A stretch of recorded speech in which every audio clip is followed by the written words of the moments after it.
அந்த honey pager என்ன நடந்துச்சு, எந்த சம்பவம், என்ன ஆச்சு? சவுத் ஆப்பிரிக்காவில் ஒரு விவசாயி ஒரு குட்டி ஹனி பேஜரை வளர்த்து வந்தார் வீட்டில் வச்சு. ஆமாம். ஓகே. அப்படி வளர்க்கும்போது அது காலப்போக்கில் கொஞ்சம் கொஞ்சமாக சேட்டை செய்ய ஆரம்பிச்சிருச்சு பயங்கரமாக. அதனாலேயே அவர் அதை வளர்க்குறது பிடிக்கலை. அதனால கொண்டு போய் க்ரூகர் நேஷனல் பார்க்குன்னு இருக்கு சவுத் ஆப்பிரிக்காலே. அங்கே போய் விட்டு வந்தா கொஞ்சம் கொஞ்சமாக சின்ன சின்ன சேட்டை பண்ணா மறுபடியும் அந்த பழைய சேட்டைகளா ஆரம்பிச்சிருச்சு. இந்த ரெசார்ட்லாம் இருக்கும் அந்த இடத்துலயே சென்டர்லயே அங்க போய் மனுஷங்களை விரட்டி விட்டு அங்க இருக்கிற சாப்பாடெல்லாம் இது எடுத்துக்கிட்டு ஹனி பேஜர் சாப்பிட்டுக்கிட்டு அதே மாதிரி காப்பாத்தி வச்சிருந்த குட்டி மானை வேட்டையாடுறது, முயலை வேட்டையாடுறது, ஒரு முறை கழுக கூட வேட்டையாடிருச்சு. கோவத்துல பண்ணுச்சா இல்ல விளையாட்டுத்தனமா? அது விளையாட்டுத்தனமா. ஓகே. ஸோ அந்த மாதிரி பண்ணிட்டே இருந்திருக்கு.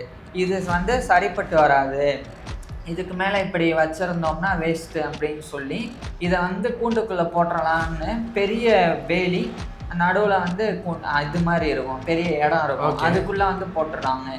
போட்டால் இது தப்பிச்சு வந்துடுது. எப்படின்னா இப்படி இடக்கு முடக்கா பண்ணுறது மட்டும் இல்லாமல் தப்பிச்சு போய் 2 சிங்கம் இருந்த கூண்டுக்கு போயிடுச்சு. கூண்டுக்கு போய் சிங்கத்தை வம்பெழுத்துருக்கு. இது என்ன இந்த மாதிரி முரட்டுத்தனமா, ஒரு மாதிரி செத்தாலும் பரவாயில்ல, நான் போய் மறுபடியும் அவங்கள சந்திக்கிறேன், பழி வாங்கியே ஆவேன் இருக்கே ப்ரோ அந்த ஹனி பேஜர். ஆமா, அந்த அளவுக்கு ஃபியர்லெஸ்.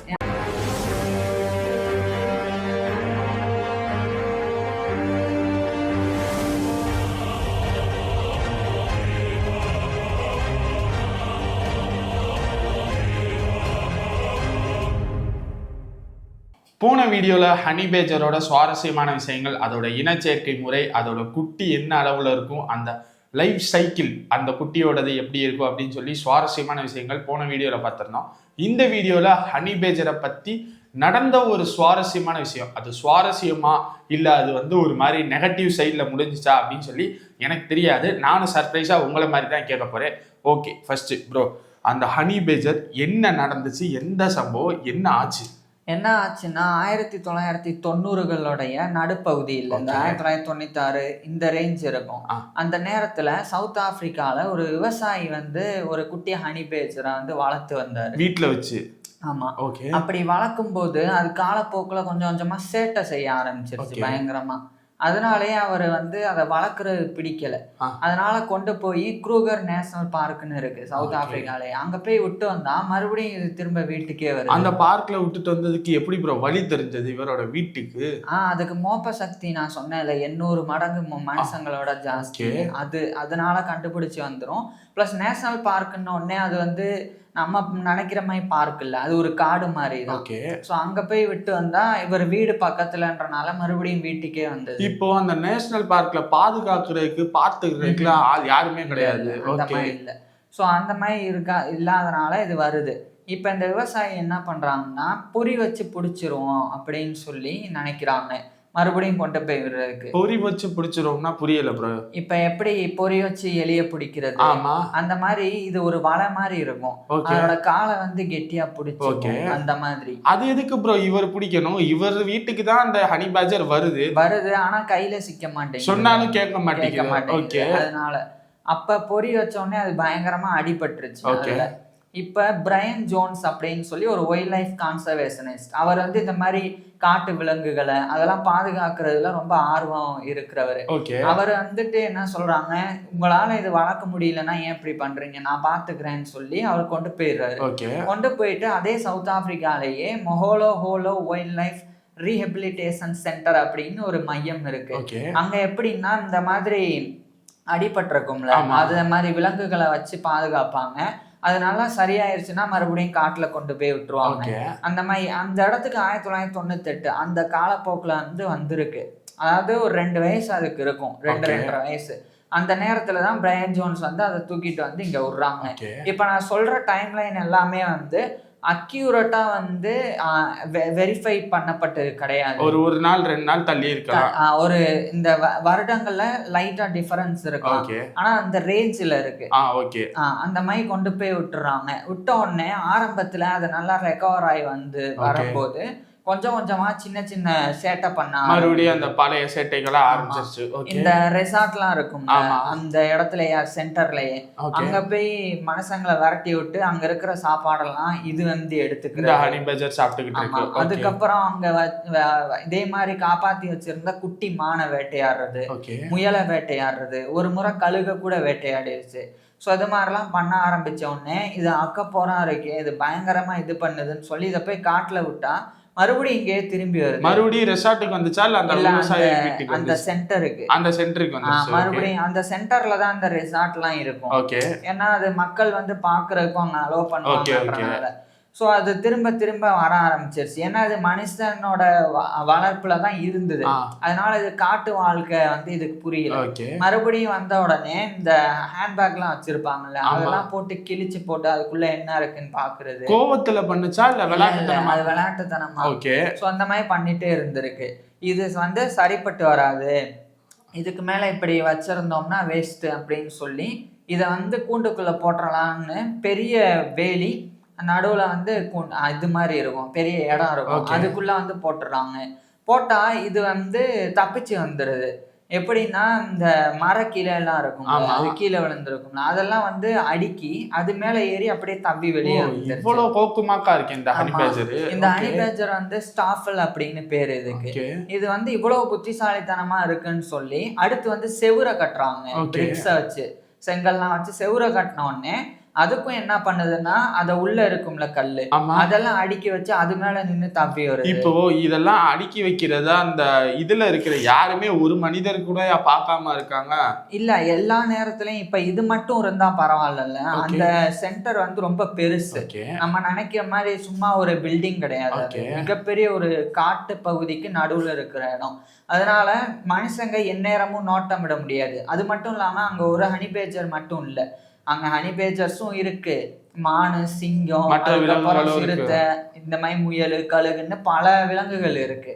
அதனால எல்லாத்தையும் பார்க்கணும்ல, அதனாலயே இத வந்து பெருசா கவனிக்க. ஓகே ப்ரோ, இப்போ இந்த சவுறு கட்டுதுல, அதாவது செங்கலை வச்சு ஒரு வழி ரெடி பண்ணதுன்னா அதை வந்து ஒரே நாள்ல பண்ணி ஒரே நாள்ல எஸ்கேப் ஆயிருதா? அப்படிதான். எப்படின்னா இப்ப உதாரணத்துக்கு செங்கல் வந்து வச்சு கட்டியிருக்காங்க செவுரை, இது உள்ள வந்து மண்ணு தான் இருக்கும் கீழே. அப்ப இந்த இதனால நல்லா தோண்ட முடியும். 5 சென்டிமீட்டர் அளவுக்கு இருக்குல்ல, நல்லா தோண்டி கல்லு எல்லாம் இருக்கும்ல உள்ள, டக்கு டக்குன்னு கொண்டு வந்து ஒரு இடத்துல போட்டுரும். போட்டு அப்படியே மேல ஏறி தப்பிரும். இது நைட் நேரத்துல பண்ணும், யாருனாலையும் இருட்டுல வந்து அதை பெருசா கவனிக்க முடியல. இந்த மாதிரி பண்ணதுன்னு சொல்லிட்டு என்ன பண்ணிட்டாங்க, இருக்கிற கல்லு கிளை எல்லாத்தையும் எடுத்தாச்சு. இப்ப எப்படா தப்பி இப்ப பாக்கலான்னு ஒரு தடவை மழை பெஞ்சுது. அப்ப என்ன செஞ்சிருச்சுன்னா இந்த உள்ள இருக்கும்ல களிமண், அது எல்லாத்தையுமே இது உருட்டி கல்லு மாதிரி காய வச்சு அதை வச்சு தப்பிச்சு போயிடுச்சு. இந்த மாதிரி இப்படி இடக்கு முடக்கா பண்றது மட்டும் இல்லாம தப்பிச்சு போய் 2 சிங்கம் இருந்த கூண்டுக்கு போயிருச்சு. கூண்டுக்கு போய் சிங்கத்தை வம்பழுத்து இருக்கு. வம்பழுத்த உடனே இப்ப இதுக்கு வந்து தெனாவட்டு ஜாஸ்தி, வீரம். நான் சொல்லியிருக்கேன் இருக்கிறதுலயே ஃபியர்லெஸ் அனிமல் அப்படின்னா அது வந்து ஹனி பேஜர் தான். அதுக்கு வந்து இது ஒரு சாட்சி. இது போய் அங்க போய் பஞ்சாயத்து கூட்டின உடனே அது சும்மா இருக்குமா? கடிச்சாலும் நான் சொல்லியிருக்கேன், இது தோல் லூஸா இருக்கும், தடிமனாவும் இருக்கும், திரும்பி மூக்குல கண்ணுல எல்லாம் கடிச்சிடும். அதனால ஆனா அந்த சிறந்த சிங்கங்கள் என்ன பண்ணிருச்சுன்னா அடிச்சிருச்சு. கடிச்சாதானே திருப்பி கடிப்பான்னு. இது வந்து இருக்கிறதே அதிகபட்சமே 18 கிலோ தான் வரும். ஆனா சிங்கம் வந்து ஒரு அடி அடிச்சாலே மூஞ்சி மோர பேரும். அதனால அடிச்ச அடியில இது வந்து ஒண்ணுமில்லாம போய் தூக்கிட்டு போய் ஹாஸ்பிட்டல்ல வச்சு 2 மாசம் வந்து கவனிச்சாங்க. இதெல்லாம் வந்து தேவையா, நீ இருக்கிற சைஸுக்கு அவ்வளவு பெரிய ஆள்கிட்ட போகணுமான்னு எல்லாம் வந்து சொல்லி முடிச்சதுக்கு அப்புறம் 2 மாசம் கழிச்சு சரியாயி வந்துருச்சு. வந்ததுக்கு அப்புறம் மறுபடியும் சண்டைக்கு போகுது அதே சிங்க கூண்டுக்கு. அப்ப வந்து தெரிஞ்சிருச்சு, அங்க இருப்பாங்கல்ல அந்த கீப்பர்ஸ் எல்லாம், அவங்க எல்லாம் அதை தடுத்துட்டாங்க. இது என்ன இந்த மாதிரி முரட்டுத்தனமா ஒரு மாதிரி செத்தாலும் பரவாயில்ல, நான் போய் மறுபடியும் அவங்கள சந்திக்கிறேன், பழி வாங்கியே ஆவேன் இருக்கே ப்ரோ. ஆமா, அந்த அளவுக்கு ஃபியர்லெஸ். ஏன்னா ஒரு தடவை அடி வாங்கினா எப்படி இருக்கும், இன்னொரு தடவை போனா நம்ம பயம் வந்துரும்ல. அப்பதான் ரெக்கவர் ஆயிருக்கு. ஆனா மறுபடியும் போச்சு.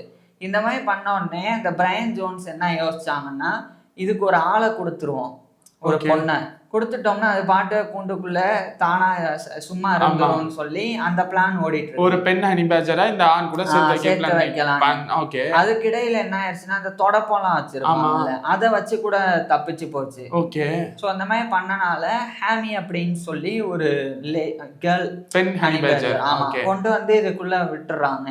சரி, இப்ப வந்து இது பிஸி ஆயிரும், தப்பிக்கிறதுல வந்து கவனம் காட்டாதுன்னு.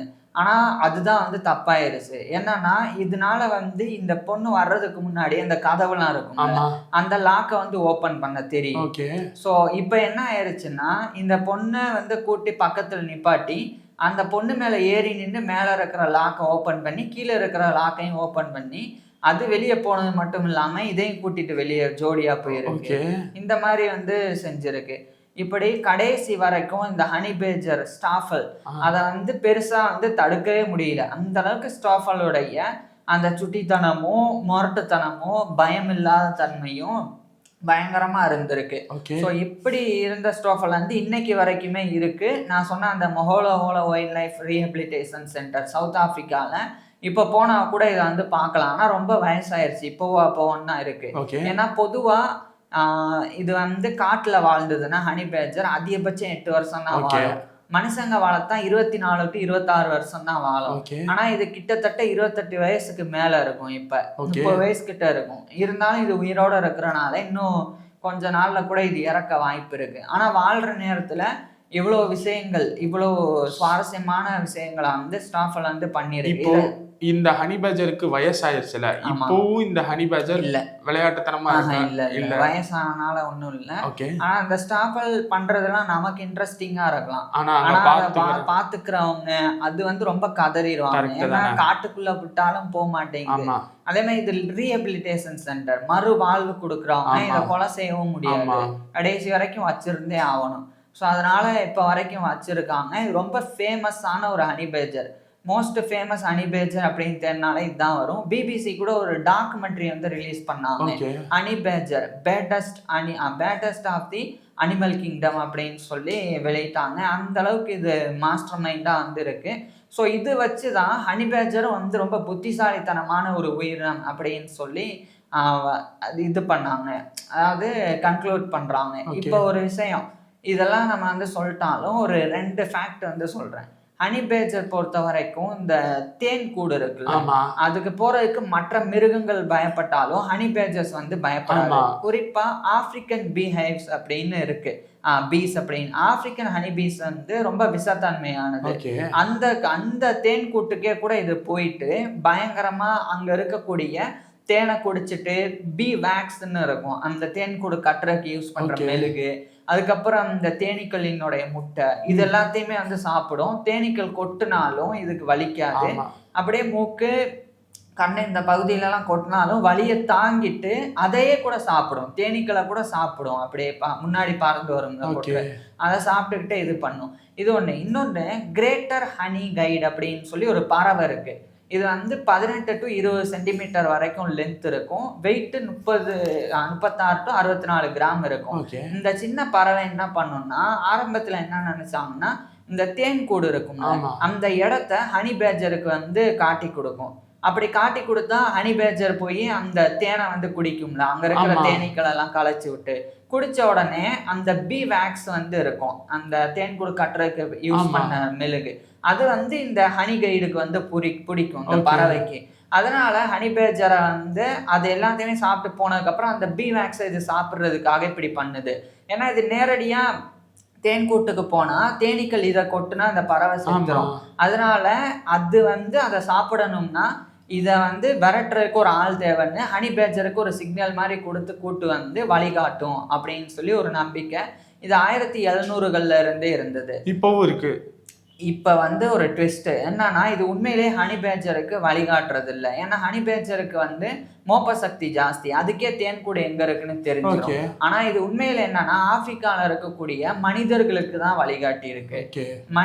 மனிதர்கள் இருக்கும்போது மனுஷங்க முன்னாடி வந்து ஒரு வித்தியாசமா இந்த கிரேட்டர் ஹனி கைடு வந்து சத்தம் போட்டோடனே அது பின்னாடியே போனா அது ஒவ்வொரு மரமா உட்காந்துட்டு திரும்பி வராங்களான்னு பார்த்துட்டு அப்படியே போயிட்டு அந்த தேன் கூடு இருக்கிற இடத்துல நின்று சிக்னல் கொடுக்கும். அந்த மனுஷங்க வந்து தேனீக்களை விரட்டி விட்டு தேன் எடுத்துட்டு போன உடனே அந்த பீ வேக்ஸை வந்து இது வந்து சாப்பிடும். இந்த பீ வேக்ஸ் வந்து ஜீரணம் பண்றது ரொம்ப கஷ்டம்.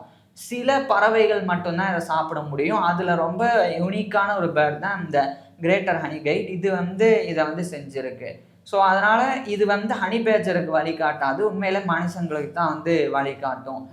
இதுதான் வந்து ஒட்டுமொத்தமா இந்த வீடியோ. ஓகே, இந்த வீடியோல ஹனி பேஜர்ல நடந்த ஒரு சுவாரஸ்யமான விஷயம், ஒரு சுட்டித்தனமா, அதான் அழகு இருக்கிற இடத்துல ஆபத்து இருக்குன்னு பார்த்தா ஆபத்து இருக்கிற இடத்துல அறிவு இவ்வளவு இருக்கு அப்படின்ற மாதிரி ஆயிடுச்சு. அடுத்த வீடியோல என்ன பார்க்க போறோம், ஹனி பேஜரோட இதே மாதிரி இன்னும் சில இன்ட்ரெஸ்டிங்கான ஃபேக்ட்ஸோட அடுத்த வீடியோல சந்திக்கிறோம். உங்களுக்கு ஏதாச்சும் ஹனி பேஜரை பத்தின இன்ட்ரெஸ்டான தகவல் இருக்கும்ல, அதை கீழே கமெண்ட்ல சொல்லுங்க. நம்ம அதை வந்து எலாபரேட்டா ஒரு வீடியோ போடுவோம். அடுத்த வீடியோல சந்திக்கலாம். தேங்க்யூ.